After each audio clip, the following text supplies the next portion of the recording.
So, hello everyone. Today is October 26, 2025, and today I'm gonna make a comment about something very interesting for people like me, maybe not you, but it has to do with executive functioning and memory. And there's a backstory. So, for the past 2 weeks or so, mainstream media in Sweden and Finland, and I think elsewhere, I think India as well, have posted on Facebook a lot of stuff about food and health and feminism.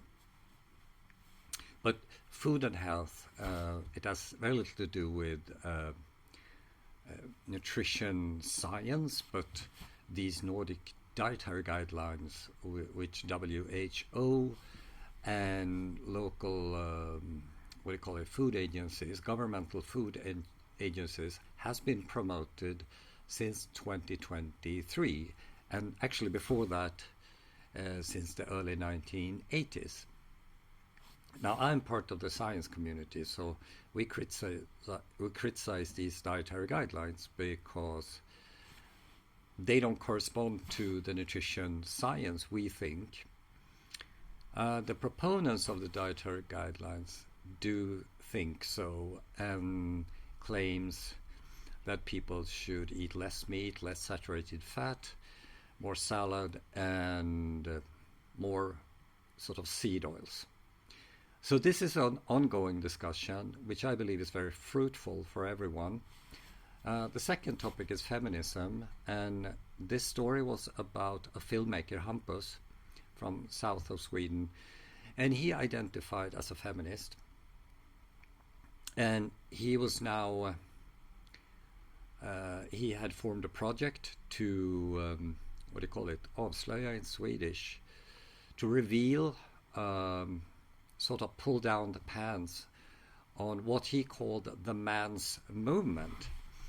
And what he did, he contacted a group of men and asked to document their meetings. And they said, if you're going to do that, you have to join us.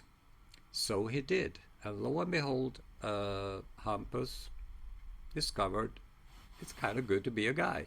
Yeah, how odd.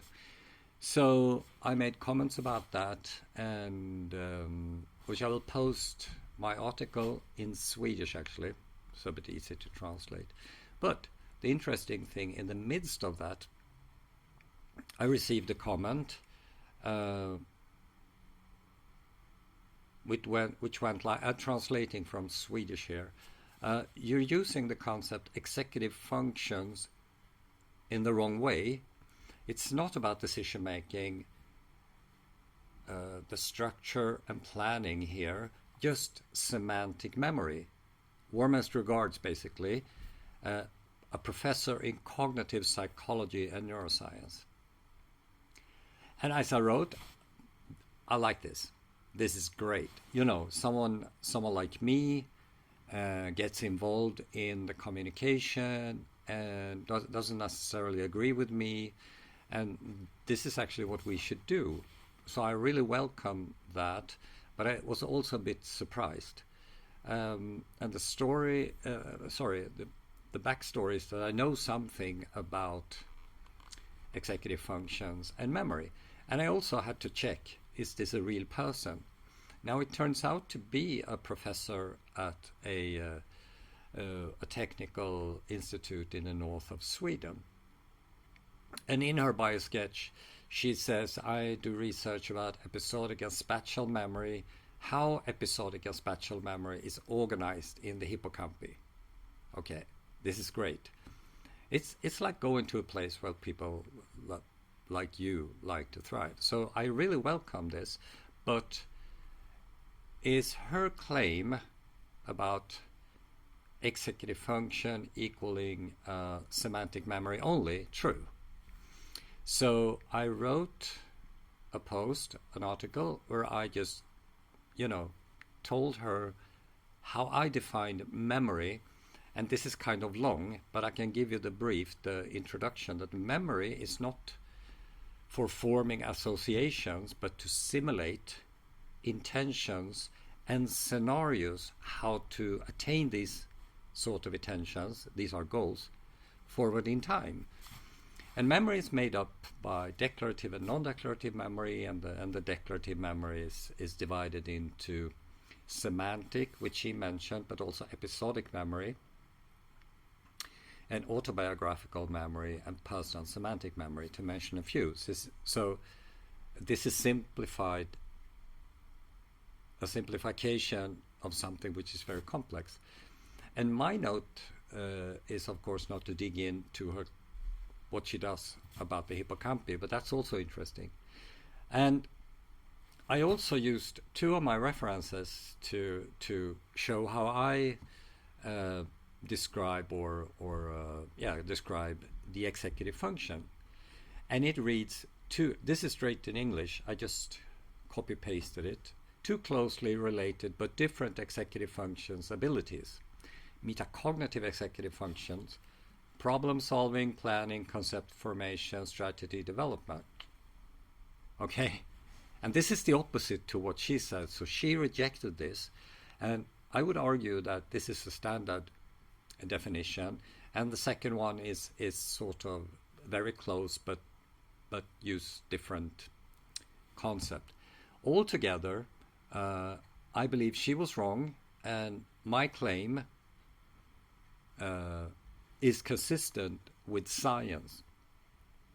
So I said, how can a professor in psychology and neuroscience be so wrong? That's my question. Well, part of it is, of course, confirmation bias, natural stupidity and disrationalia and stuff like that. A second part is actually the thing I criticize, which is feminism, which I believe has its roots in Marxism. And Luleå Tekniska Högskola, Luleå Technical University, caught attention 10 years ago when they discriminated men for a position as professor, actually. And they did that by applying the so-called DEI, diversity, equity and inclusion, which is based on Marxist feminism. And what happens when you don't use meritocracy, which is the same as equality of opportunity? Well, actually, what happens is that you get people who don't understand the basics. And my conclusion is that based on her what she said, she seems to be recruited in that process. So please remember, I'm still offering my master classes and coaching if you like. And feel free to connect and comment on this. See you next time.